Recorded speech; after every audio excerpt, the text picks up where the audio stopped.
current institutional details of the system in the UK are a veil, really. They hide the reality, and the reality is that it's absolutely true. Every time that you pay a pound in taxes, then that pound is destroyed. It's not part of the money supply anymore. Anytime the government spends a pound is created, the money supply goes up. That's absolutely true.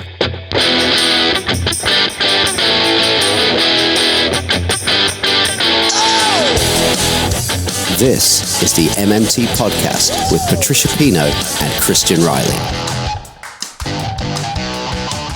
Hi, I'm Christian Riley, and welcome to episode 7 of the Modern Monetary Theory Podcast. You just heard our guest this week, economist and author Dr. Stephen Hale, talking about where the money goes when you pay your taxes to central government. Nowhere. What, nowhere? Yes, nowhere. Your taxed pounds just stop existing. They are X pounds. They have ceased to be. But if that's true, where does the government get the money from to pay for stuff? Nowhere. What, nowhere? Yes, nowhere. Let me put it this way. How many emails did you send out this week? 5, 10, 10,000? Where did you get all those emails from? Aren't you worried that you'll run out of emails? Of course you're not. So it is with the UK government and pounds. It's the monopoly issuer of its own currency. It spends pounds into existence with keystrokes. It can never run out of pounds, just like you can't run out of emails. This is true for all governments with a sovereign currency, such as the US, Canada, and Australia. So why do we work hours on end for these government keystrokes if they're so intrinsically worthless? Because we need them to pay taxes, and that's the primary function of central governments levying taxes in the first place. They do it to get you to need their pounds or dollars. You could call the pounds in your pocket tax credits. The only thing a £5 note truly guarantees you is £5 off your tax bill. The value of a pound could go up or down against the euro or the dollar or the price of oil, but its value is fixed in this respect. This is completely uncontroversial among economists. But wait, surely everybody needs to know this. In order to have an informed public able to make rational policy decisions in a democracy? You're damn right, and that's what this podcast is all about.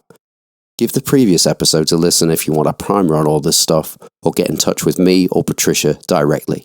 Details on how to do that are at the end of the show. But before we plunge in, I've got 2 really thrilling and important announcements. Firstly, the second international conference of modern monetary theory is about to commence in New York City at the New School. It runs from Friday, September 28th to Sunday the 30th, and the brightest and the best minds of MMT are going to be giving presentations. I should say, a big focus of the MMT movement is to make economics accessible to everybody, and the people giving talks at this conference are great communicators, so please don't think it's just for people with letters after their name. The world needs you, whoever you are, to understand these things, because just about every crisis we're facing now, including the existential ones, require economic literacy from all of us. So please get involved. Everything you need to know about the MMT conference, including a live stream of the events, is at mmtconference.org, so there's no excuse for not attending, even if it's virtually. If you're UK-based, my second thrilling announcement is that the Gower Initiative for Modern Money Studies is holding a launch event in London on Friday the 5th of October. And the big news here is that one of the most, if not the most important MMT economist, Bill Mitchell, will be coming from Australia to give 2 talks. And when Bill Mitchell talks, people get enlightened and energized. So it's a privilege to have him here in the UK. He's going to be at the Gower Initiative launch event on Friday the 5th of October at Unite the Union, which is at 128 Theobald's Road near Holborn Tube. Registration for the launch is at 12:30 in the afternoon, and it costs nothing, and registration for the Bill Mitchell seminars is at 4 p.m. and costs £7.50. There are a limited number of places, so find the Gower Initiative for Modern Money Studies on Facebook, or on Twitter they are at Gower Initiative. And you can book tickets at eventbrite.co.uk. Eventbrite is spelled EVENTBRITE, and Gower is spelt GOWER. Their work is so important because most economics reporting is not helping us understand the world we live in and how we can change it. So given that, let's dive into this episode with Dr. Stephen Hale. And we start by talking about the very reason that we need to become economics literate, namely the irrational assumptions of orthodox economists. Here we go. We are talking to Dr. Stephen Hale, who lectures at the University of Adelaide. He teaches macroeconomics from an MMT perspective. He has a BSc and an MSc from the London School of Economics and a PhD from Flinders University, and he's the author of the recently published Economics for Sustainable Prosperity, available on Amazon. And we're very lucky to get to talk to him because he's been very popular and in demand since he landed here in the UK a few days ago. It's been like Beatlemania. Hi, Stephen. How are you? I'm fine, thank you, Christian. Pleasure to be here. Okay. Now, in your book, Economics for Sustainable Prosperity, available on Amazon. I'm going to keep saying that just so it and through all good outlets as well. Yeah, okay, yeah. Where do you prefer to get it from? Where do you get the most? I don't get any money from it, actually. Okay, all right. Right. The publishers get all the money, but hopefully people enjoy reading the book if they get the book. Okay, I got paid a small amount for writing the book, though. Oh, right. Okay, well done. Well, they got the better deal, didn't they? Yeah. Well, I'm very grateful that they published it at all. Okay. Well, once we've risen up and seized the means of production, we can get you a better deal. But anyway, at the beginning of it, you talk about hard economics and soft economics. I think that might be a way in for chatting now. Could you tell the layperson the difference between those two things? Yes. The term soft economics refers to an approach to economics which has roots going back over 200 years, but is particularly associated with Milton Friedman and the development of modern macroeconomics really since the 1950s, although it's got worse and worse since the early 1980s. That's the idea that when you construct a model to explain or to predict how the economy is going to evolve over time, you can base that model on assumptions which are completely unrealistic. And in fact, you don't care about the realism of the assumptions. The justification of that approach is supposed to be that the predictions that you generate from your model are what you judge the model on. And if those predictions are unreliable, then you ought to be changing the model or you ought to be abandoning the model. But you're not concerned about whether the assumptions on which the model was constructed were realistic or not. I think that's a deeply flawed approach to doing economics. Well, as an engineer, I'm horrified Yes. at that approach. If I did that at my work, they would... I think I'd be struck off the record. I mean, the whole of modern orthodox economics, the approach to modelling taken by every major central bank and treasury, is based on a methodology which you could describe using the term soft economics. I borrowed that term from a book on neuroeconomics. So I didn't make the term up, but that neuroscientist said much the same thing Patricia just said. And a particular flaw with that approach is that there's always more than one model you can construct to fit a set of data over time. And consequently, the fact that you've been able to construct a model to approximately explain many things that have happened in the past doesn't mean that that model is going to be reliable when it comes to looking into the future. You've got a much better chance of your model providing you with a decent guide when it comes to policy formulation and the assessment of economic policies over time, if your model is based on realistic assumptions about human behaviour, about institutions, and about how the economy works. And modern monetary theory is based on that approach. It's hard economics rather than soft economics. You do have a very witty line early on in the book. Those developing the maths and trying to employ DSGE models long ago lost touch with reality, which is the only reason they are taken seriously. Yes. Well, they shouldn't be taken seriously. The trouble is that when you start studying economics, as I said in the first chapter of my book. When I turned up at LSE as an 18-year-old student in October 1981, in the first year, you begin to learn the standard approach to studying micro and macro economics and other related areas too. And you imagine, and sometimes you're even told, that the unrealistic assumptions on which the things that you're learning are based are going to be relaxed later on. And they're not, actually. You start off with an unrealistic set of assumptions and you move towards more and more unrealism over time.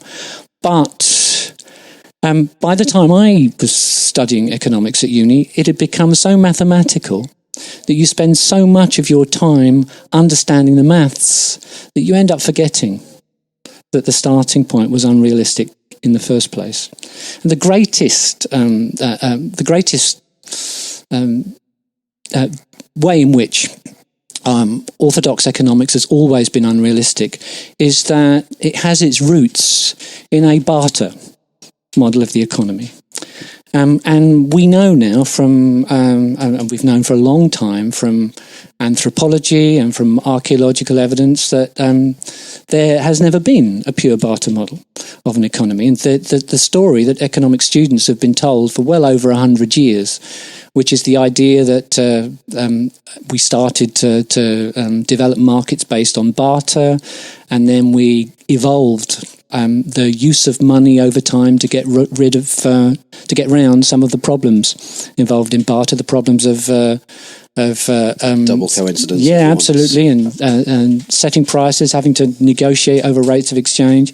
It's all nonsense.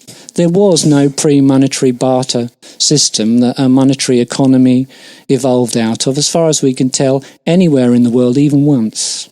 And yet, that is built in to what is known as the general equilibrium approach to doing economics, which explicitly has been the basis of most economics since the 1870s, and implicitly you could go back to actually further than that, the beginning of the 19th century, really. And modern dynamic stochastic general equilibrium models are still those barter models with money artificially added in. Artificially and unnecessarily added in, actually, because the solutions to the models are not affected by the inclusion of money in those models. You don't need money and financial institutions in DSGE models, and when you try and add them, you can't add them successfully because they're inessential additions to the model, whereas in reality, markets and anything that we might regard as an economy developed 5,000 or 6,000 years ago at the same time as governments and at the same time as money, and there was modern money right at the very beginning. Fiat money goes back right to the beginnings of the emergence of money, as far as we can tell, thousands of years ago in the Iraqi desert, and probably the development of money was similar in other places around the world where we don't have that level of historical evidence. I'd say Debt, the First 5,000 Years by David Graeber is chapter and verse on that, or do you have a different... No, I think that's a great book, but it's not the only book. It's not something he's making up. He's drawing on other people's work. Exactly. If you're going to go to one place, and you could go onto the internet and you could look up Mitchell Innes, and his article in the Banking Law Journal in something like 1913. Money is a creature of the state, or is that somebody else? The state theory of money is associated with George Friedrich Knapp, but basically they told very similar stories. So we had the evidence over 100 years ago, and Keynes was aware of this as well and wrote about it in his treatise on money in 1930. But economists have just been, when writing first-year textbooks, they've just been copying other people's first-year textbooks since at least Jevons in the 1870s, and they're still kind of doing it today. They used to write, when I was a student, you'd read in the first chapter of a book that barter markets developed, and then there was the double coincidence of wants problem, and there were other transaction costs involved in using barter, and so a commodity and often a precious metal like gold developed as money, and then the monetary system developed from there onwards.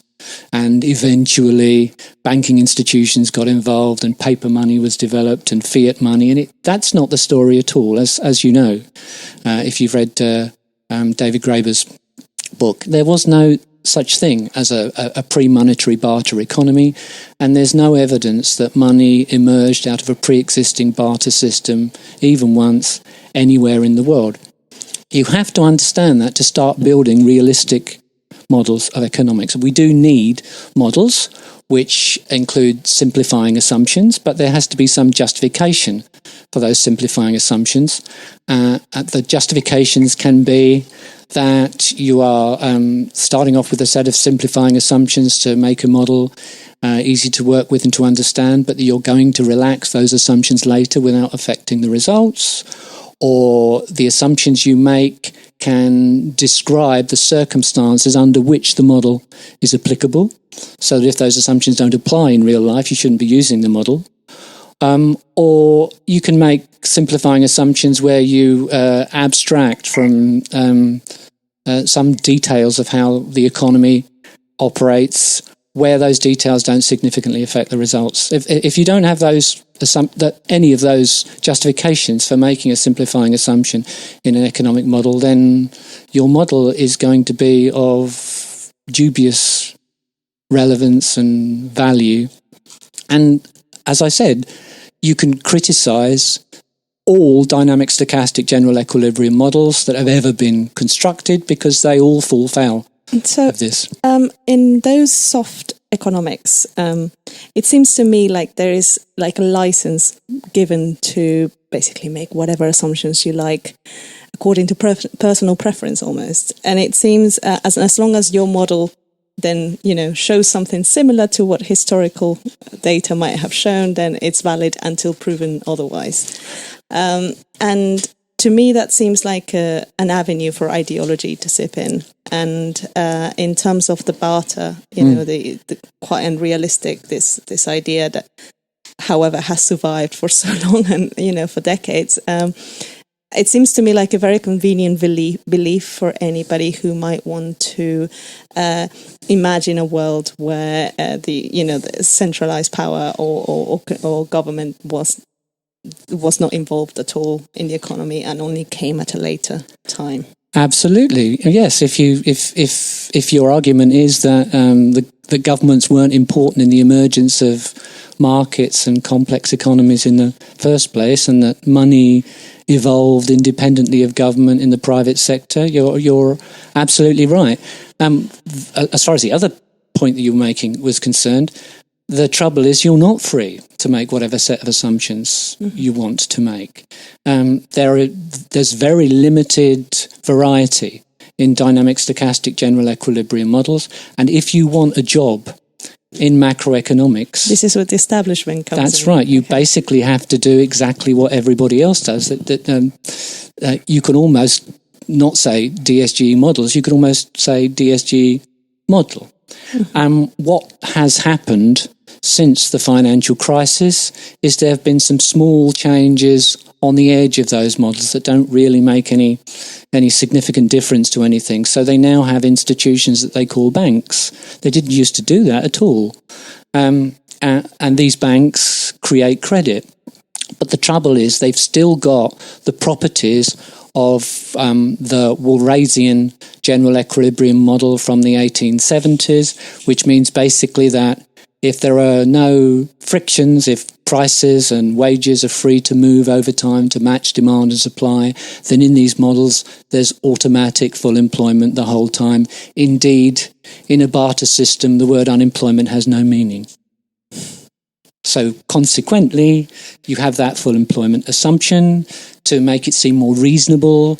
In the 1970s and beyond that, they started to talk about a natural rate of unemployment or non-accelerating inflation rate of unemployment. But this was basically just another term for full employment. So you're assuming full employment. You're assuming that in the absence of frictions or imperfections or nasty institutions getting in the way of wages moving in the direction you think they should move, like trade unions or minimum wage laws, the economy would automatically be stable over time and would automatically be at full employment. from the 1970s onwards, it also became compulsory to assume that the individuals within your model were far-sighting. They basically had the powers of clairvoyance, really. They were able to forecast into far distant future. I don't know about you. A little bit of margin for error. And the trouble with this, of course, is it means you don't have to worry about household debt.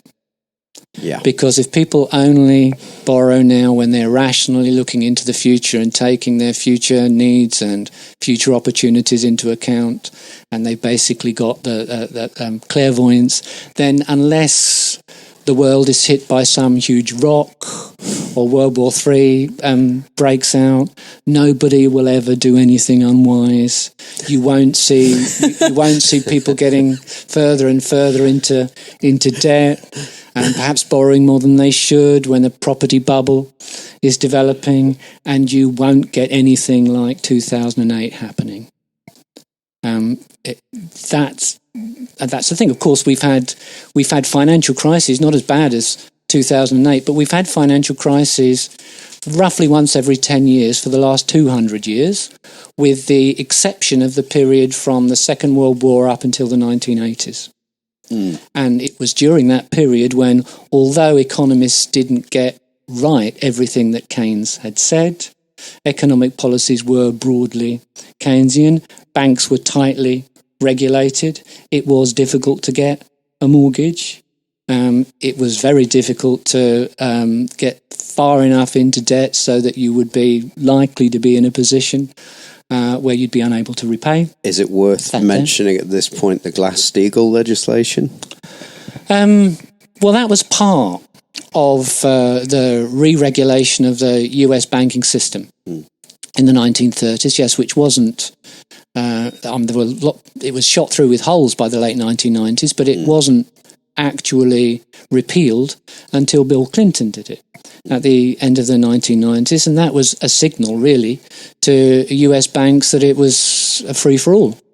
From then onwards, a related decision that was taken at the time was the decision not to regulate what are sometimes called credit derivatives, like credit default swaps. That if anybody's seen the movie The Big Short, they're explained in that movie. And the other thing they did from the late 1990s onwards in the US was fire all the regulators, basically. You don't need to get rid of rules and regulations as long as there's nobody there to make sure that they're being followed. There are a lot of great MMT economists out there helping us understand things, you among them. What we have to do here in Britain generally is every time we hear the word Federal Reserve, we have to substitute in our heads Bank of England. And every time we hear dollars, we have to substitute pounds. And we rarely get to hear an MMT economist with a British accent talking about the Bank of England and pounds. So I hope you wouldn't mind indulging us with a few of these. I don't mind. I haven't lived here for 20 years, so I naturally talk about dollars as well, but the Reserve Bank rather than the Federal Reserve. Oh, yeah. Okay. The central bank, I think. I used to know about the Bank of England. I used to train people who worked in the Bank of England. This is perfect. Oh, wow. But I can't say I can't say I'm necessarily. It's all gone downhill since you left, unfortunately. Actually, I've learned some economics since I left. I'm probably responsible for some of the situations. All right, look, we'll edit that bit out. We don't Let's want not talk about Labour. We don't want angry letters. We found the guy. We found him. Right. Okay. So, I have a friend. I really do. Really? Who is getting into MMT, and he's an enthusiastic learner. And he asked me on Twitter, when I pay my taxes, where do those pounds go? And I said they go nowhere. They've stopped existing. And he didn't push back on it. He doesn't have a problem with it. But I think he was after more of a technical answer. Now, I reckon we can say, and obviously you're the doctor, but I guess we could say the consolidated government deletes your tax pounds from existence. But how does it work? Does the Inland Revenue have a bank account? Does its balance go up by the same amount that your balance goes down when you pay taxes? Well, that's part of the consolidated fund at the Bank of England, if they haven't changed the jargon from the days when I was here. So you could say when you pay your taxes that the government's consolidated fund at the Bank of England goes up. But there's a couple of things to bear in mind there. one thing to bear in mind is that's not part of any official measure of the money supply. So you can literally say this is correct. Nobody can argue with this, whether you're talking from a modern monetary theory perspective or whether you are talking from the perspective of the monetary statistics published by the Bank of England. When you pay your taxes, the money supply decreases. So that's absolutely true. In that sense, the taxes go nowhere. Of course, there is an accounting record of the fact that you've paid your taxes. It's like an Excel spreadsheet. Well, the whole monetary system, as Warren Mosler often says, is basically just one big Excel spreadsheet. I think that's what's difficult for people to imagine sometimes, the simplicity of it all, and because of the jargon. Because when I hear people say consolidated fund, for example, I get lost. Well, that's notionally the sort of sum total of the central government's accounts with the Bank of England. But the central government owns the Bank of England, so it's almost a meaningless. I mean, it's a distinction. Yes, it's a liability for the Bank of England. It's an asset for the government. But when you take the whole government sector together, then it just cancels out and it's nothing, really. But yes, in a sense, when you pay your taxes, your bank account goes down. Your bank's reserves at the Bank of England go down by the same amount. As far as the accounts at the Bank of England are concerned, the account of the UK government goes up. But that account is really just a bookkeeping item. It's not part of any monetary aggregate. And in the distant past, up until the early 1980s, the government, when it issued debt securities, government bonds, used to issue them via the Bank of England at the rate of interest which the Bank of England wanted to issue them at. And if there wasn't sufficient demand for those government bonds at the desired interest rate, the Bank of England would just buy them. What does that mean? It just means in those days, literally, the Bank of England just used to type additional figures into the government's account. There's no reason not to do that at the moment. It's not quite how the system works now. But the current institutional details of the system in the UK are a veil, really. They hide the reality, and the reality is that it's absolutely true. Every time that you pay a pound in taxes, then that pound is destroyed. It's not part of the money supply anymore. Anytime the government spends a pound is created, the money supply goes up. That's absolutely true. I think people get too caught up sometimes on the way the accounting is done now. Mm-hmm. And I actually think the way it's done now is to an extent, it's deliberately evolved that way. To present it. That's right. To obscure present the reality. Oh, I see. Yeah, I agree. And on the other side of it, does the Treasury have a bank account at the Bank of England? Well, yes, there are a number of accounts at the Bank of England that are all consolidated. It's the best way of thinking about it is just the government having an account there, but it's just a bookkeeping item. It's of no significance. How can you owe money to yourself? Yeah. It's your own IOU. It's meaningless. I mean, what if you don't pay? What's the Bank of England going to do? Well, the Bank of England would never bounce a government cheque. Central bankers in the UK and Australia and the USA have said that over time.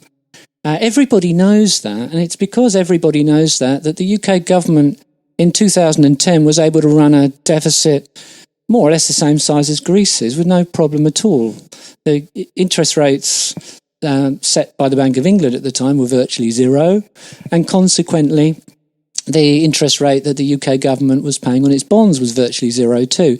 The government spends additional money into circulation. That also puts additional reserves into the banking system. Under normal circumstances, in order to prevent the fact that the banks are flooded with cash, decreasing the bank rate below the level that the Bank of England wants to see it as, then those pounds have to be withdrawn. Again, in order to withdraw those bonds, again, government bonds are issued. Investors buy those government bonds. They're happy to do so because it's better than having a current account, because you get a better rate of interest on those very safe government bonds than you get on your bank account. They'd rather have the bond than the money, or they wouldn't have bought it. Well, that's right. And importantly, it's better than money. That cash is then withdrawn from the banking system, and so the banks are not flooded with cash. This is in the pre-quantitative easing days anyway, and that helped the Bank of England to maintain the bank rate. Now, that's why they started in the early 80s to issue government bonds to investors to cover the gap between government spending and taxation. It was to make it easier for the Bank of England to manage interest rates. That's not the way it worked before the early 1980s. And actually, it's not the way that it needs to work now, because following quantitative easing, the banks have all got excess reserves. And consequently, what allows the Bank of England to control interest rates now is the fact that they pay interest on bank reserves. And that's basically where the official interest rate comes from these days. There's very little overnight lending. Is there any point, by the way, on a government bond, you pay an interest because you are, putting your money in for a fixed amount of time and you get paid an interest back. But on bank reserves, which are meant to be like a liquid kind of account for the banks, is there a point on paying them interest on that? I mean, do the banks have a choice? Is it fair to say that if you get rid of if you have ZERP, you could pay interest on reserves and control the interest rate that way.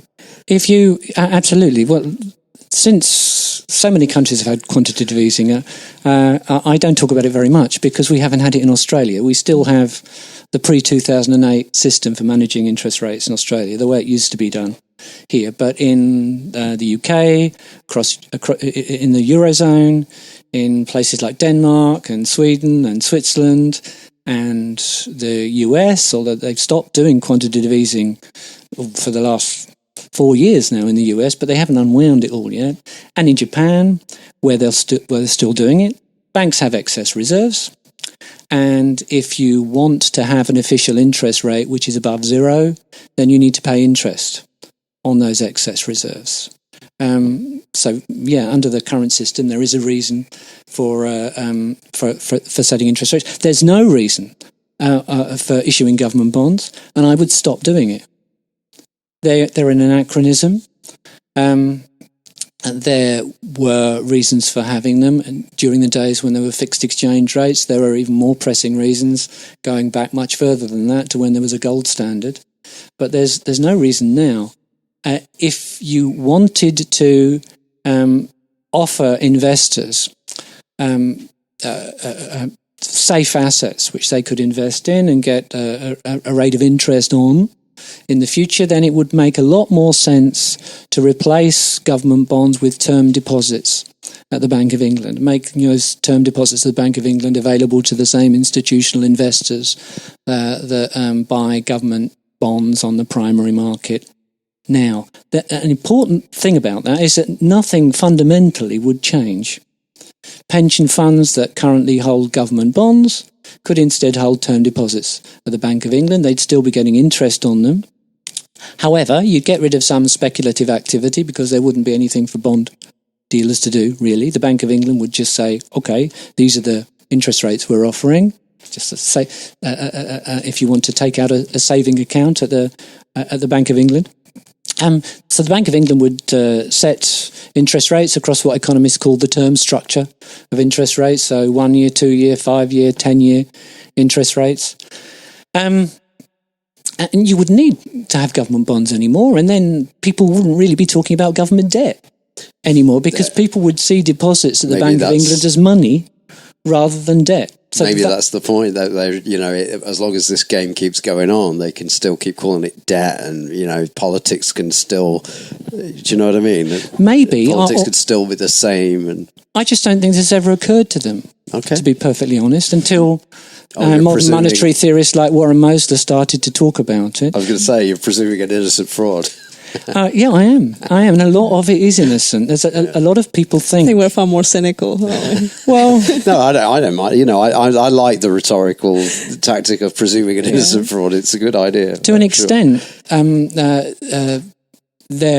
was an ideologically driven malevolence behind the work that people like Milton Friedman produced. But the great majority of orthodox economists, many of whom I know, and indeed I used to be one, just don't really understand how things have evolved the way they are, and they just take for granted the way the system is organised at the moment. But we do need to change the way the system is organised at the moment, because it biases the policy debate, and it's just misleading. People think the UK government has a big debt, 90% of GDP, and they think that that's a problem. They think it's a burden on future generations. They think it might mean that you can't fund the health service or education in the future, and that's completely nonsense. It's totally nonsensical.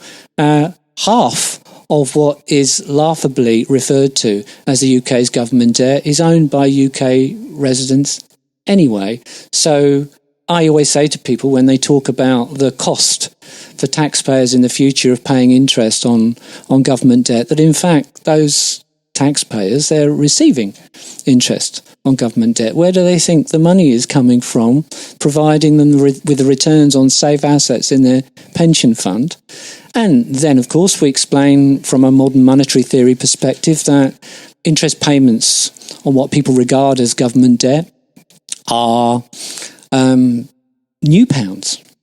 They're not taxpayers' money. Is this what I've heard Warren Mosler refer to as that interest income channel? Yeah, absolutely. Yeah. Absolutely. Which is it small by comparison to the main government spending kind of fiscal policy? It would be very small. Or is it? Well, compared to the sum total of, I couldn't tell you what the proportion was. You'd have to probably talk to a British economist for that. But yeah, it would be small compared to the sum total of government spending, but it's irrelevant, really.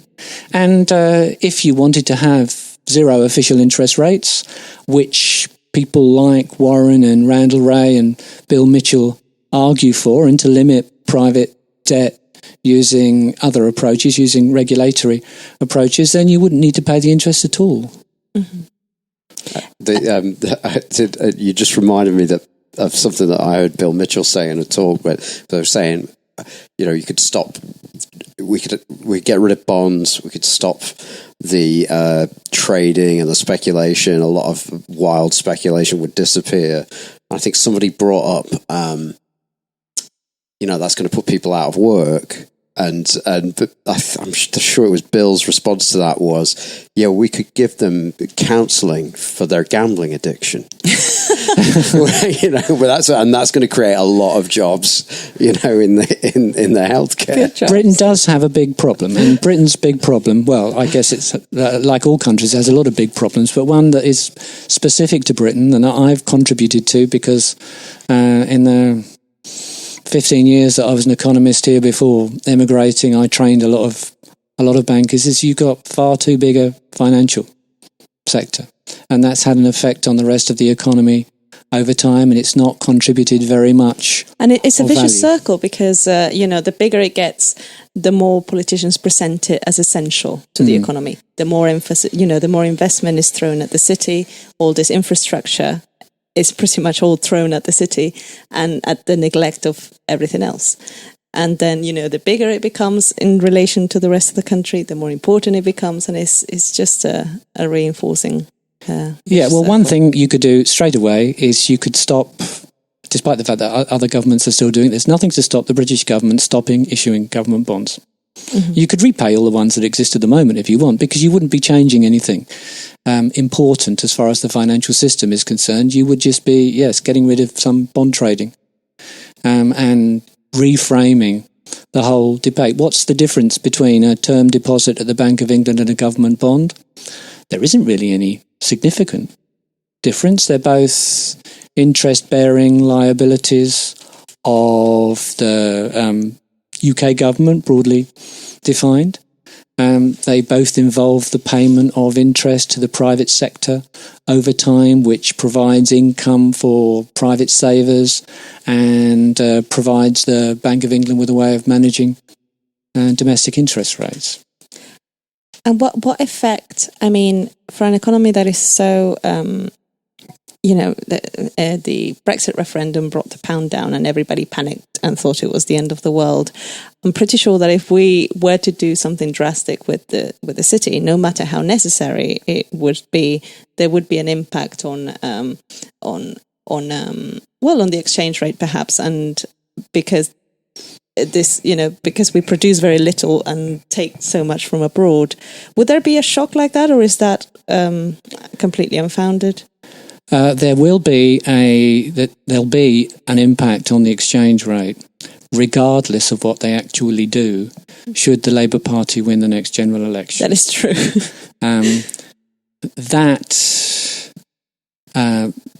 So that's the thing, isn't it? It's not the best indication of what the... But the British economy is not as vulnerable to a depreciation in the pound as everybody imagines. It's not going to be catastrophic.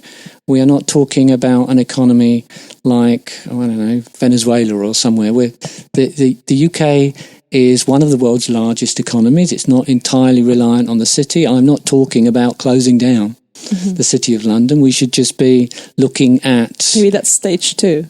Well, you'll still need financial institutions, but those financial institutions have to be providing a service to the real economy rather than leeching off it, which is what is happening at the moment. Rather than pretending it is the real economy. But if the pound depreciates, the way the UK economy is structured at the moment, and a lot of this is actually something that I don't like. But the way the UK economy is structured at the moment, you'll get a one-off increase in the price level. So there'll be a temporary marginal increase in inflation, and then 12 months later that will drop out of the statistics, which is exactly what's happened post-Brexit. It's not going to be catastrophic. It's not going to be like the oil shock of the early 1970s. It's not going to blow the government's plans out of the water. I'm not saying it's ideal if the import prices are driven up by a currency depreciation. And in the longer term, it's not clear which direction the exchange rate will go in. In the early 1980s, some very orthodox, very famous economists at the Federal Reserve in the US did some research where they looked at all the economic models that had ever been created of exchange rates and tried to use those models to predict movements in exchange rates over time, over the next few months or couple of years, not just based on what's known now, but actually based on perfect knowledge of what was going to happen over the following couple of years as well. And they discovered that there is no economic model of exchange rates that is of any use at all when it comes to forecasting exchange rates. So if the UK economy, a year or two after the election of, let's say, a Labour government, if it's prosperous, if the economy is growing, if businesses are profitable, then the pound could appreciate, because people making investments on the foreign exchange market, they're interested in making a profit. If it comes, they're not going to not invest in Britain because you happen to have a government led by a socialist prime minister. The greed wins, doesn't it, eventually? Well, yeah, I suppose so. But it's these guys' jobs. It's not their jobs to lose money. Yeah. They'd be very bad businessmen if they were to do that. So one of the things, speaking of that, one of the things, for example, John McDonnell has been saying is that they needed to prepare, and other people have been repeating, for a run on the pound in case Jeremy Corbyn wins. What does a run on the pound mean? Is that just the exchange rate dropping, or is that... Well, we used to have runs on the pound. There were runs on the pound in the 1960s when there was a fixed exchange rate against the US dollar. And even though there were foreign exchange controls in place in those days, but it was possible still, to an extent, to speculate against the pound. And in those days, the Bank of England had to, under those circumstances, buy pounds using its reserves of US dollars to support the pound, to maintain the fixed exchange rate against the US dollar. And there was the fear that you would run out of reserves of foreign currency, and that you'd be forced to devalue the pound, and that would significantly increase import prices and also reduce your credibility. There was a big political cost to that. Governments that devalued the currency tended to lose elections. So the Labour government devalued the pound under that system in 1967, then lost the election. In the 1970s, after 1972, the pound was floating. But the Labour government, characteristically in the mid-1970s, behaved as though it was still a fixed exchange rate. So let's just dive in, just in case this is the first anybody's hearing about this and they've just heard this podcast, the difference between fixed and floating exchange rates. Well, the difference from the point of view of this discussion is that if you have a fixed exchange rate, that is a published target exchange rate that you have promised to maintain. And if your ability to maintain that fixed exchange rate is brought into question by speculators, then they will sell your currency, and you'll have two choices for how to try and defend the currency. At least if you're not going to introduce strict foreign exchange controls, you'll have two choices. One is to jack interest rates up a long way, which usually doesn't work because you're usually talking about countries with weak economies, and the bankers know you can't hold interest rates very high for very long, as they knew in 1992, the last time Britain was in a fixed exchange rate against the Deutschmark. The other thing you can do is, as I was saying, you can use your foreign exchange reserves in order to buy up your currency and support its value on the foreign exchange market, but you can quickly run out of foreign exchange reserves. That was a policy of doing that, using those mechanisms to sustain the currency value. From 1945, basically, until 1972, and then between 1990 and 1992, the pound was in a fixed exchange rate system. The trouble is some governments fear currency depreciation so much. They fear the exchange rate going down so much that they behave as though they're in a fixed exchange rate system when they're not. So in the mid-1970s, the Labour government, you could say, bankrupted itself, basically, because there was downward pressure on the pound in 1976, and they used up their reserves of US dollars to support the pound when there was no obligation to do so, and they would have been better off letting the currency find its own value. And bankrupted themselves in terms of... They had to go to the International Monetary Fund. Right. They had to take out what was then, I think, the largest loan that the International Monetary Fund had made. In which currency? Dollars? In US dollars, yeah. Largely US dollars anyway, I can't remember now. Yeah. But that was all to support the price of the pound. Well, otherwise they wouldn't have needed to. They can't run out of pounds. You can run out of foreign currency. Yeah. You'll run out of foreign currency eventually if you use your foreign currency reserves to support the exchange rate of your currency on the foreign exchange market, which was what Dennis Healey did in the mid-1970s. When you then go to the International Monetary Fund, you'll end up, like the Labour Prime Minister did that year, introducing what we call monetarist economic policies, which is exactly what happened. Really, monetarism in Britain didn't start with Margaret Thatcher. It started with James Callaghan and the 1976 Labour Party conference that was the speech when he basically bought into Milton Friedman's approach to doing economics. There were a whole lot of political factors influencing all these decisions being made at the time. Part of that was the rise of neoliberalism and the kind of the feeling or that Keynesianism had run out of ideas. But I think what's important to emphasize here is you said that the Labour Party bankrupted itself. I think to me it seems like this was a choice rather than found itself bankrupt by circumstance. Oh, yeah, absolutely. And I think in part it was also the fact that the leaders at the time and their advisors had spent their entire lives in a fixed exchange rate system. Okay. And they perhaps were more fearful than they needed to be, or didn't understand a floating exchange rate system and monetary sovereignty.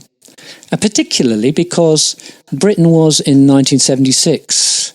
It was dealing with a balance of payments deficit. It was dealing with high oil prices. But it was a country where everybody knew that in about 2 years' time it was going to become a big oil exporter. So it wasn't going to be an ongoing crisis. And in fact, in the early 80s, the problem was that the pound appreciated too much. We couldn't sell our exports and unemployment trebled. Part of that was to do with high oil prices, and Britain, for a while, in the early 80s, being the world's fourth biggest oil exporter. So making the worst of both worlds in both occasions. They did, yes. They did, basically. So, James Callaghan made some mistakes.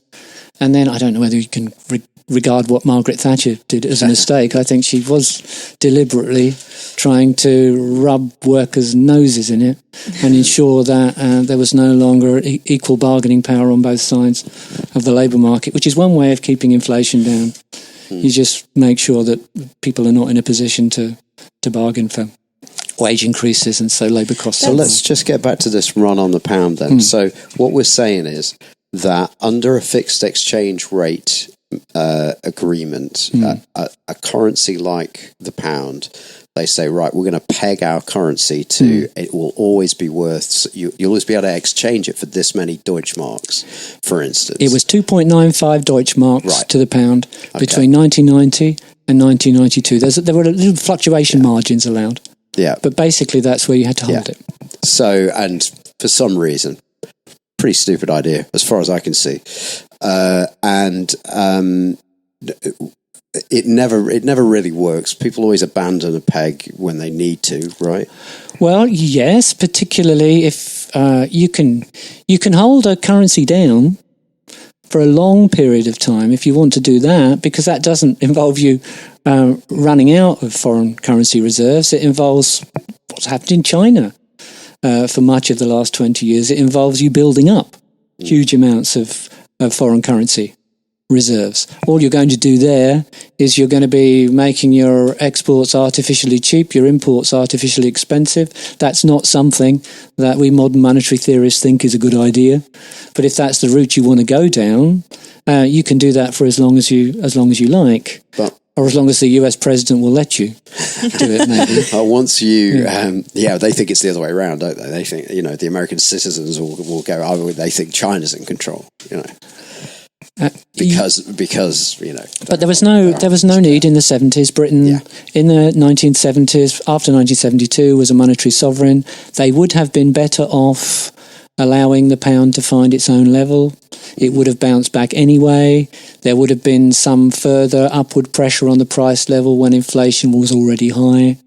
Yeah. But that would have been the better way to go at the time. So once you don't promise to convert your pounds for anything like gold or a specific number of Deutschmarks, that's what we call a free floating currency.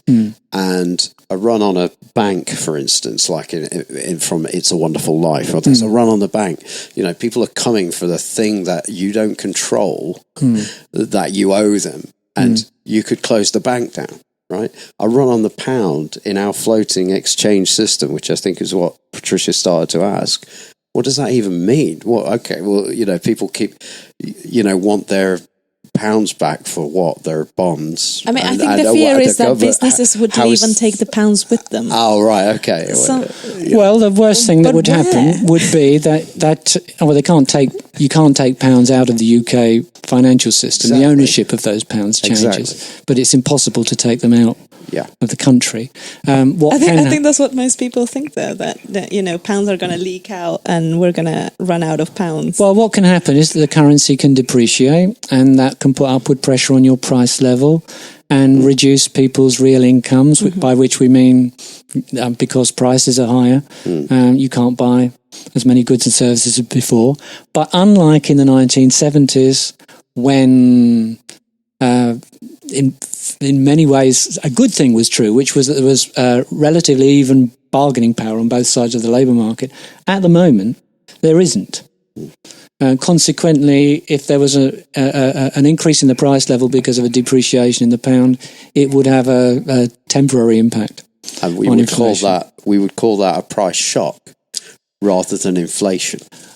We prefer not to use the term inflation for it. The official inflation rate would go up, but only for 12 months. It would then drop out of the statistics. But I think what's important to say is that it doesn't represent a permanent kind of lowering of the standard of living of people in this country. It's just a temporary effect that you'd expect to stabilize after a while.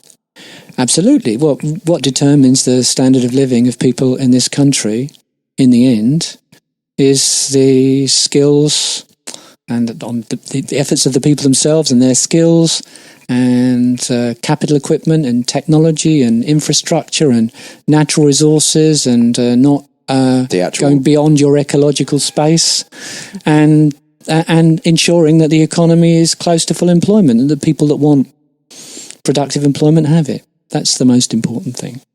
Okay. We were talking about that 70s inflation, which should have really been a price shock. And then, like you say, there's a distributional aspect to it, but eventually it drops out of the statistics. With what actually happened, though, people try and say, "Oh, well, that was the Labour government's fault," like they caused the shock. But really, it was, I believe, the OPEC nations, setting prices. This cartel. That was the big shock. It's true to say that inflationary pressures were building up from the late 1960s onwards, and also that when there was a shock, it was likely to be more persistent from the late 1960s onwards than before. And the reasons for that are basically good reasons, most of them, which is that by the time you get to 1970, there's been full employment in the UK for 25 years. Under those circumstances, workers have a lot more bargaining power than they would have had before or than they have now. Consequently, if the cost of living goes up, people are in a much better position to bargain for pay rises. And if there are pay rises and if the profit share in national income doesn't fall, then without an increase in productivity, those pay rises, because that drives up labour costs, are going to push prices up. And when prices go up again, people will be looking for pay rises again. It was called at the time the vicious circle of inflation, or the inflationary spiral. And if people have expectations that inflation will keep rising, then they'll be taking that into account in their wage demands. And if they've got the bargaining power and they get those wage demands, and if firms are just taking their labour costs and adding on a markup, inflation will just accelerate upwards. What would have been a rational response at the time? Would it, for instance, be to outlaw indexation? Well, indexation is never a good idea as far as wages are concerned, or contracts generally. It's one of the biggest problems with Latin American economies from the 1970s onwards anyway, widespread indexation. But first of all, you need to go back further. I know hindsight's a wonderful thing. Yeah, but you need to go back further than that. And Hyman Minsky was, in the 1960s, was arguing that the traditional what had become by then the traditional Keynesian approach to managing the economy was going to become less and less effective over time. That approach involved, in order to try and push the economy towards full employment when it wasn't there already, tax incentives and grants to encourage businesses to invest more, and also basically just a government stimulus, government spending, or maybe tax cuts as well, in order to create more spending in the economy. Now, the potential problem that arises there is that the people that benefit from this additional spending, this additional demand, are the people who don't tend to be unemployed in the first place. So consequently, you get skill shortages building up, you get bottlenecks building up, you get inflation picking up before you get to full employment. And Minsky was arguing for an employer of last resort scheme way back, otherwise known 50 odd years ago, otherwise known as a job guarantee or a transition job or whatever you want to call it, as a bottom-up approach to fiscal policy. In other words, you get to full employment by spending the right amount of money in the right part of the country, to the right people, the people that need help, the people that are last in the queue for jobs as the economy is expanding, and first in the queue very often to lose their jobs again if there's a downturn. And he argued that this would hold you close to full employment over time, that you have sustainable prosperity in the sense that it wouldn't be as inflationary as what became seen as the Keynesian approach to managing the economy.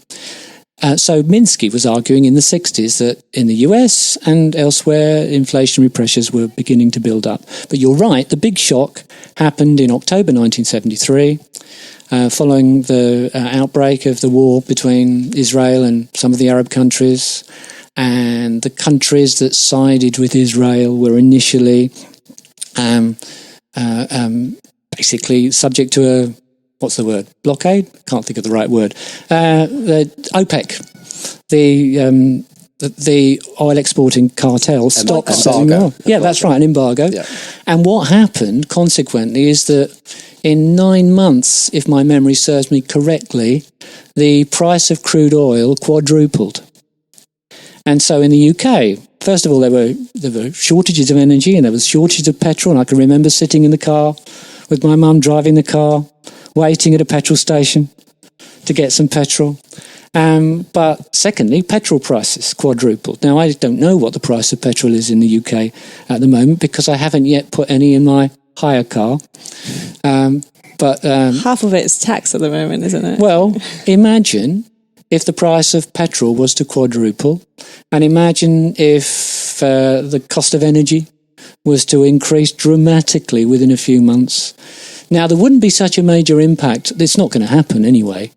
OPEC doesn't have the power now that it had then.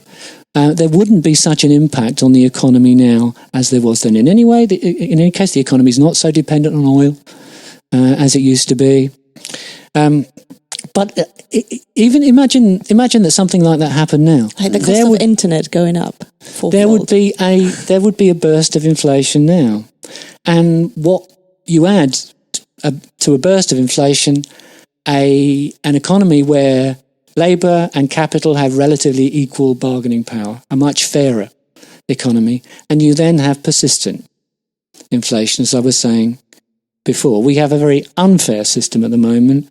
One, if you want to see it as a positive at all, one positive of that is that if there is a price shock, it's not persistent, because you and I are not in a position to go up wage increases. Yeah. That's right. Yeah. Things were very different in the 1970s. It was much better in the 1970s than now. What the Labour government should have been more effective at doing, and what the trade union movement should perhaps have been more cooperative with the Labour government in the mid-1970s, the Labour government should have been moderating the relationship between labour and capital, because if suddenly you have oil exporting countries that are taking a chunk out of what would previously have been Britain's national income, basically it means there's less of the pie to share out between labour and capital. And so if you don't want a fight over that remainder of that pie to persist between the two sides of the labour market, which is going to be inflationary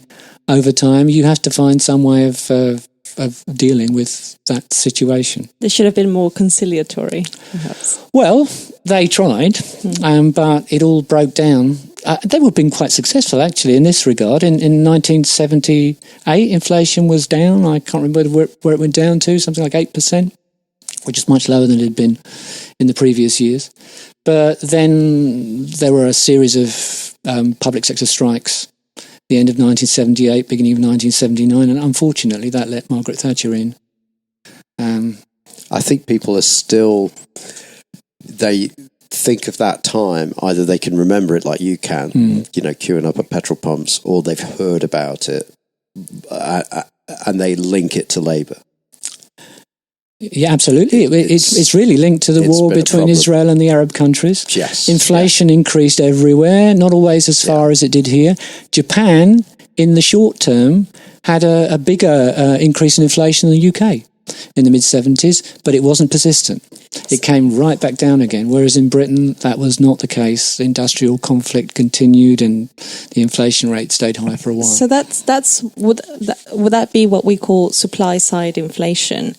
And if that's so, what can the government do in a situation like that, where it's an external factors which dictate a shortage of something, a critical item? It was a one-off price shock, which, because of the nature of the labour market at the time, turned into persistent inflation. What you need to do is you need to be more effective in limiting increases in labour costs and also limiting price increases. Would a way to do that? I don't think this is a problem for 2018, I have to say. Okay. Those circumstances are not going to arise again now. But you are correct that it was misdiagnosed at the time. People like Hyman Minsky, and to take a famous English economist, Joan Robinson, who was still alive at the time, they were expecting that orthodox economics was going to be discredited by what happened in the mid-1970s because... as I just mentioned with Minsky, they what became known after the Second World War as Keynesian economics was not really very much to do with John Maynard Keynes, as his closest colleague, Joan Robinson, used to say very regularly. And they were expecting people to turn towards them in the second half of the 1970s. So Minsky was expecting things like a job guarantee and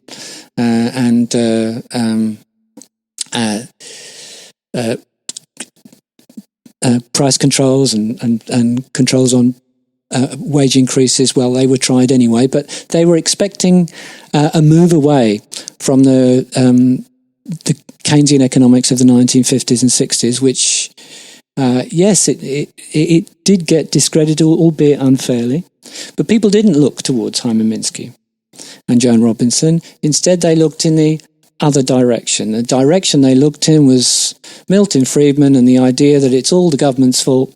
In the first place, they've allowed the money supply to grow too quickly, or they've spent too much and there's been too big a fiscal deficit, there's been too much demand. There wasn't too much demand in the economy. You're quite right, Patricia. That didn't cause the inflation of the mid-1970s. It was that external shock and then the way the domestic labour market worked after that, which led the inflation to be persistent. But of course, one way of dealing with that, which is what Margaret Thatcher did, is to come to power and then smash the workers. There won't be the problem with inflation anymore. Inflation will come right down. But at what cost? Exactly. This reminded me of a Stalin quote. No man, no problem. That's very appropriate. But I have a friend as well who this happened to be alive during that time. I wasn't, unfortunately. I would have loved to see that. I was, unfortunately, because I'd be younger like you are now if I wasn't. But what she said was... possibly less wiser, though.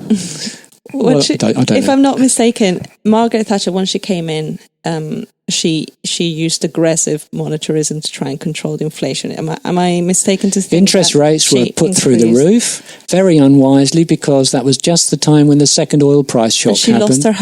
She lost her home because of that. And she said to me once that once she understood MMT and understood the reason, that was gratuitous, it was really difficult for her husband to understand that they had lost their home on a completely gratuitous policy.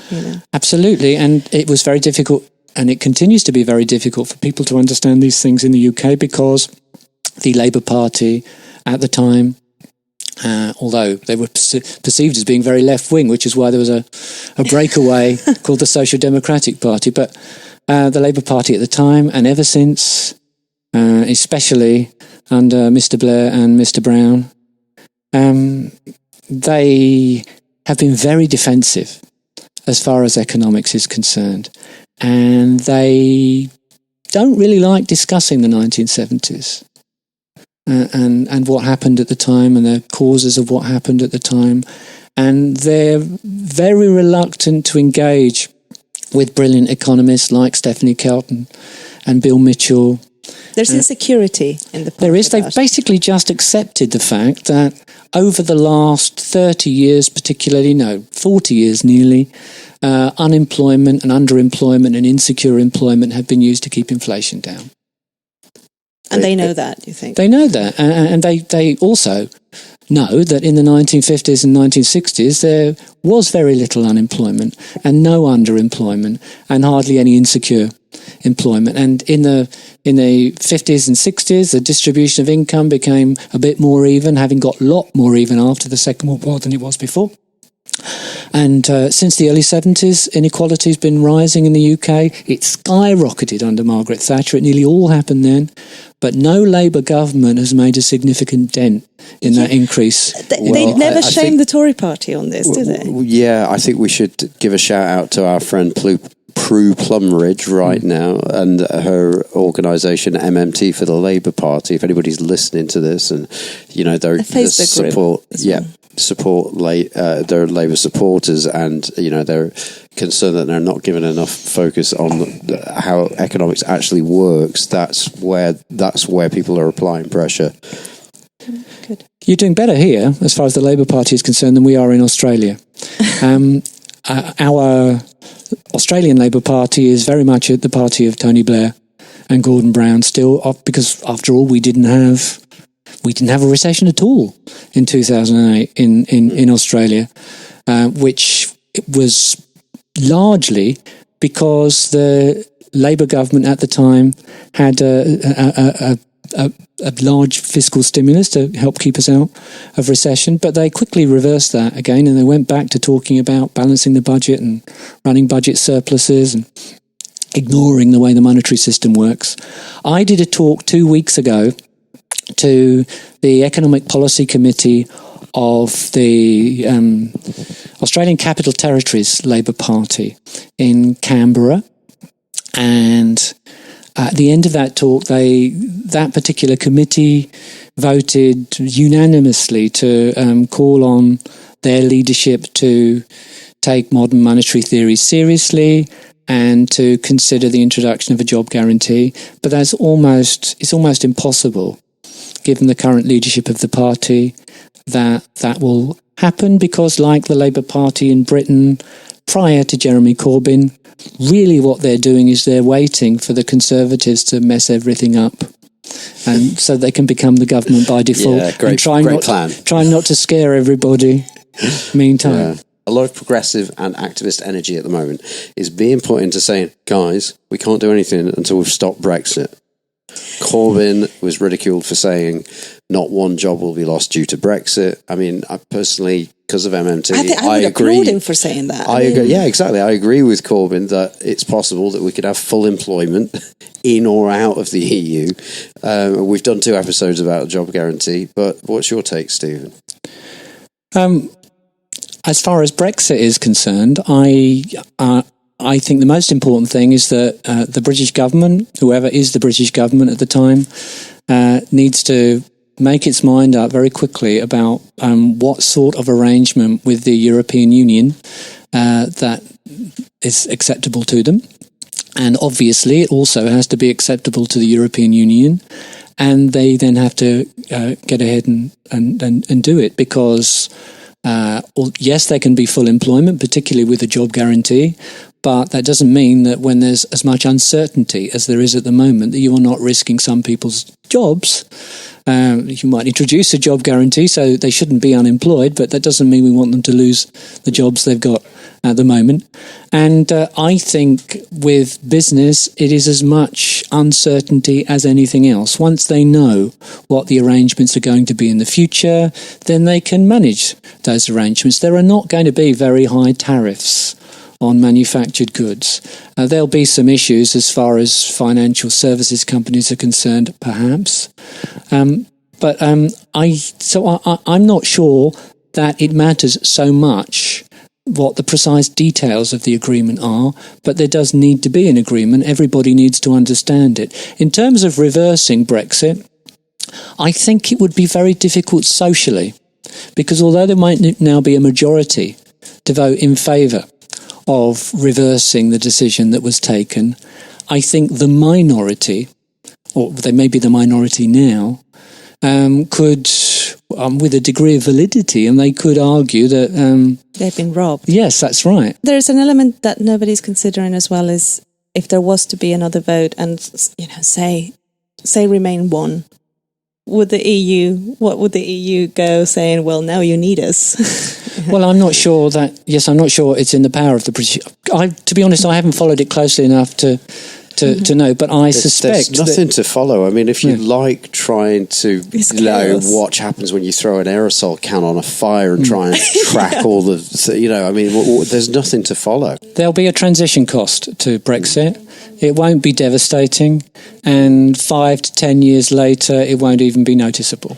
Yeah. As far as the economy is concerned. That doesn't mean there are not other important issues, but I don't think people on the left in the UK should rely on the institutions of the European Union to ensure that people's basic rights are protected in this country. Instead, it should be the job of progressive parties to win general elections. And when you talk about that transition cost, that means jobs, right?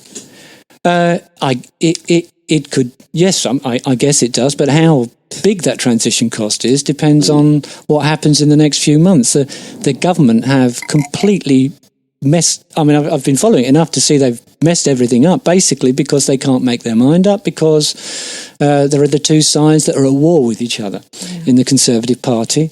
And I think it needed a stronger Prime Minister at the moment. I think Jeremy Corbyn would have done a much better job, because I think he has a great deal more courage of his convictions than Theresa May. Far more principled. Yes, and I think that he would have decided with his advisers which was the best way to go, and he would have sold it hard as far as the Labour Party were concerned, and if some people within the Labour Party didn't want to vote the same way as him, he would have looked to form a majority in the House of Commons to make it work anyway. But yes, the problem is uncertainty. I'm very pro-European. I was once very pro-European Union. I'm not pro the single currency. I'm also not pro the fiscal compact and the restrictions that places on governments' ability to, national governments' ability to manage their economies. And I'm not well enough informed to comment on whether membership of the European Union would have stopped an incoming Labour government renationalising. I don't think anybody is well informed to answer that question with any degree of certainty. I mean, there's a debate going on about it. I think where it's at the moment is that it would really be up to the European Court of Justice to decide, or whether that's acceptable, whether his policies are acceptable or not. I think but that's as far as Jeremy Corbyn's current manifesto goes. I would like that manifesto to go much further. And, the chances of it being blocked increase. But the very fact that nobody knows for sure whether we'd be allowed to carry out the policies that we elect the government on, to me, that says a lot in itself. Could we maybe just go into a little bit more detail? You said that you were opposed to the single currency in the EU. There's not a lot of clarity as to, what the Eurozone problems are about and whether they're solvable or not. Okay, well, the Eurozone is obviously, as everybody knows, is a single currency system, which includes how many countries now? More and more countries keep joining. 20-something? No, it's somewhere about 18 or 19. Almost 20, yeah. Again, I should know. I apologise. 19. There you go. 19 countries. It is supposed to be a condition of joining the European Union that when you're in a position to do so, when you meet certain convergence criteria, you also join the single currency, although the countries which have most recently joined the European Union have not been rushing to join the single currency, and there's not been much pressure on them to do so. 2 countries were given an opt-out from the euro when it was introduced after the Maastricht Treaty was signed at the end of 1991. One of those countries was Denmark and the other one was the UK, and we were given opt-outs because it was the only way to get us to agree to the introduction of the single currency, and either of those countries could have used a veto to stop the single currency being introduced in the first place. Sweden didn't join the euro, but was not given an opt-out. They just didn't join. So Sweden has its own currency as well. Now, what's the problem with joining the euro? Once you no longer have a currency, then you have given up your monetary sovereignty.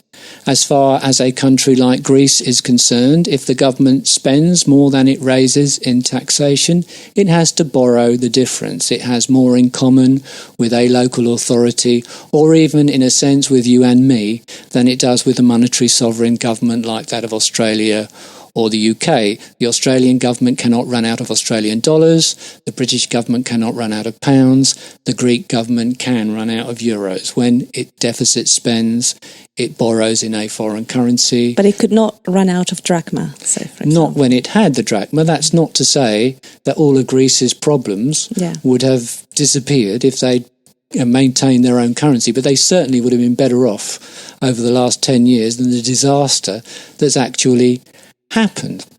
Now, when the financial crisis hit, a number of countries, Ireland and then a whole series of southern European countries, Portugal, Spain, Italy, Cyprus, and Greece, for different reasons, those governments, some of them had been running government surpluses prior to the financial crisis breaking out. That was true in the case of Ireland and Spain, but the Irish and Spanish banking systems crashed, and the Irish and Spanish governments rescued their banking systems, just like the UK rescued its banking system. But of course, the Bank of England can't run out of pounds.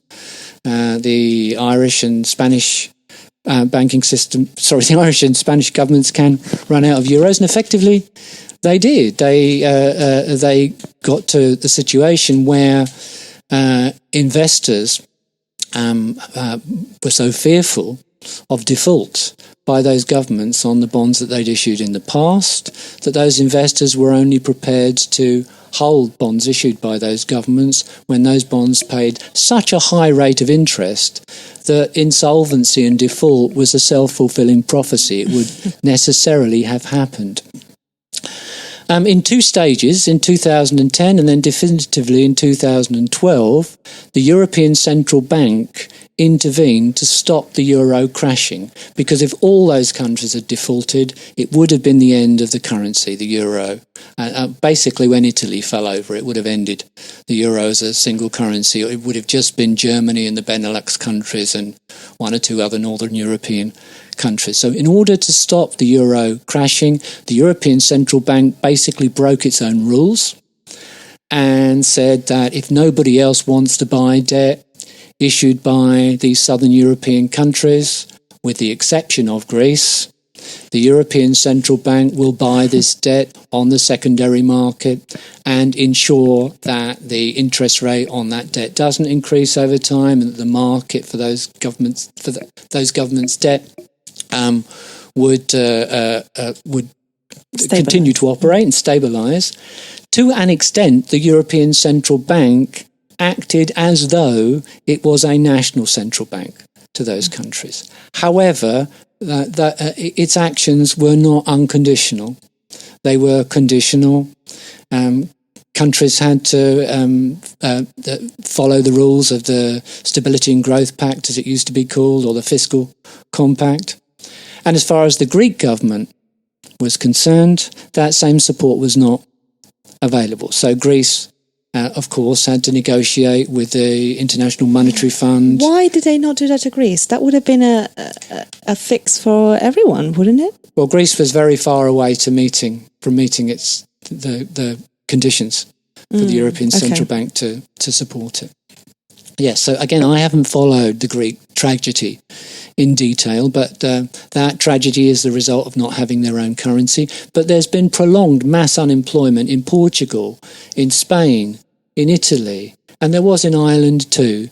So all of those countries, in my view, would have been far better off having their own currencies. Now, because people don't understand the problems with the euro, there is in all of those countries, and probably still in Greece, majority support for continuing to use the single currency. There are a number of ways of trying to save the single currency or trying to make it work better in the future. One would be to eliminate the 3% of GDP fiscal deficit ceiling, or to increase it to, I think Warren Mosler suggested 8%. Something like that, which is more or less where the fiscal deficit normally has to be allowed to move to if there's a significant downturn in the economy. The UK government was running a fiscal deficit bigger than that. Oh, you're talking about making the economy fit around people and what they need. Yeah. Allowing the government's fiscal balance to evolve in such a way as to stabilise the economy over time. Yes, absolutely right. That's one way of doing it.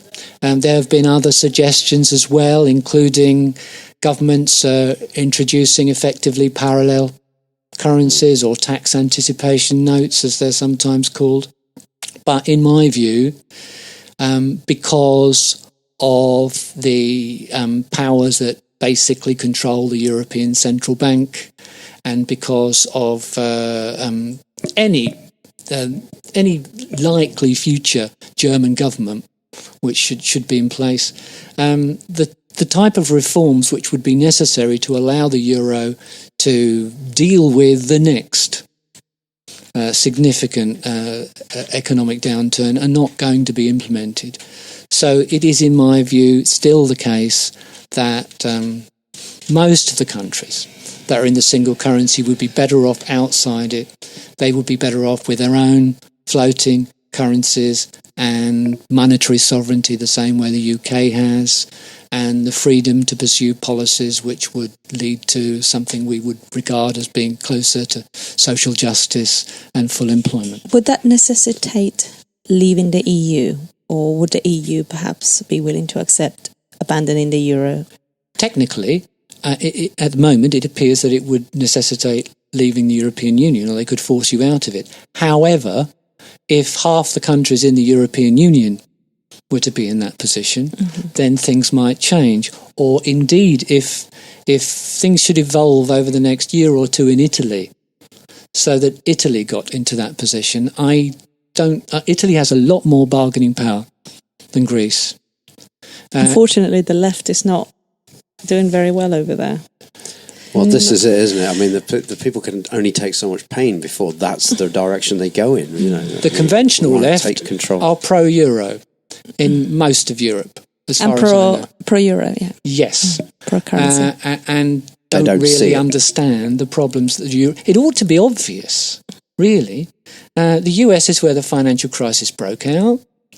Britain has a much bigger banking sector than any of the other major European countries. And yet, initially, Britain recovered better from the financial crisis than certainly the southern half of Europe. Well, the countries didn't go bankrupt for starters. Absolutely, yeah. And Britain could have moved quickly to full employment if there'd been the right government in place and you'd not had George Osborne as the Chancellor of the Exchequer. Professor of Manchester University. Yes, absolutely. And the US, of course, recovered much faster than Europe. And that's basically to do with with monetary sovereignty. As far as countries like Portugal, Spain, Italy, Greece, Ireland, Cyprus was concerned, they've had a terrible 10 years. And as far as Greece is concerned, it's far worse than the Great Depression of the 1930s. And that is down to the single currency and the flaws with the single currency. So I think it's impossible to argue that they wouldn't have been better off with their own currency. And I think that they ought to have gone back to having their own currency. And I think that it's a tragedy that Syriza didn't take this issue on and explain it properly to people. There would have been adjustment costs. It wouldn't have been easy. By now, they would have been much better off than they actually are. Well, in other words, if you're in a country with a sovereign currency, look over there and learn. Absolutely, and be thankful and use the policy space that's available when you've got a free-floating sovereign currency. And it's a failure of the left to explain that clearly. to people and to do something about it. Jeremy Corbyn is a great source of hope for me. I don't think he's perfect.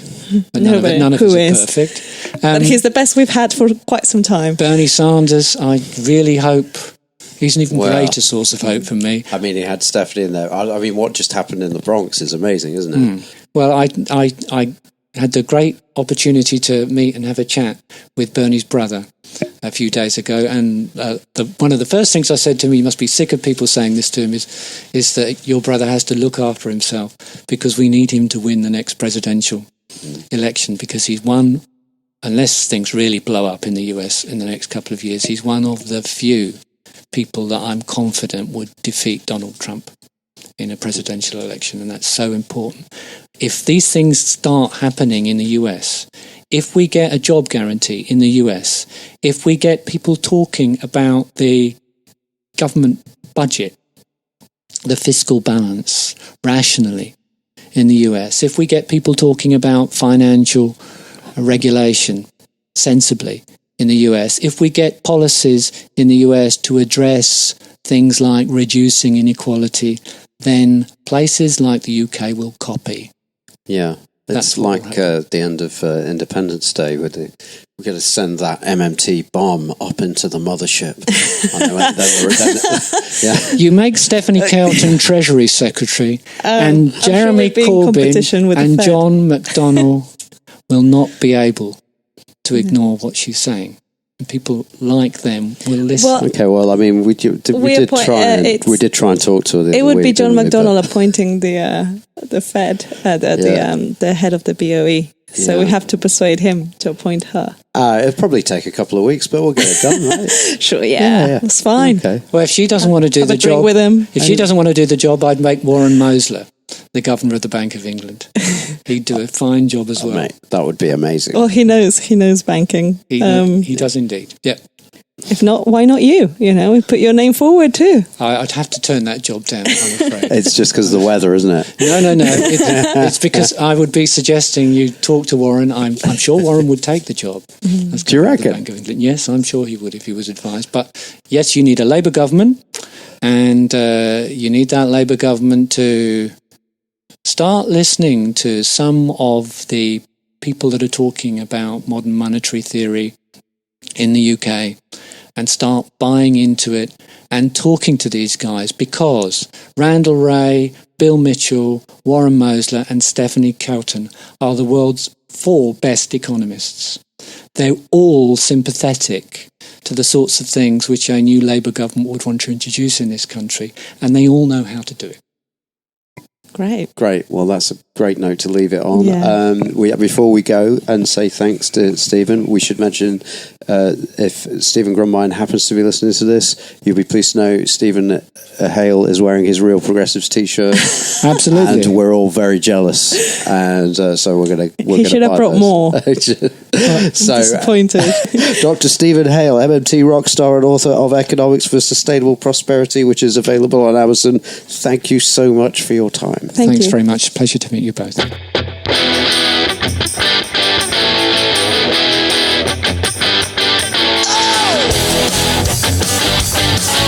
That was the MMT podcast with Patricia Pino and Christian Riley.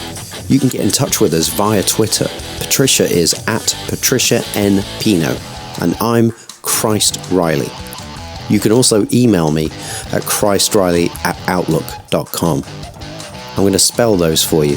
Patricia is at PatricianPino, and I'm at ChristReilly. We hope to hear from you, and we hope you can tune in next week. Thanks for listening.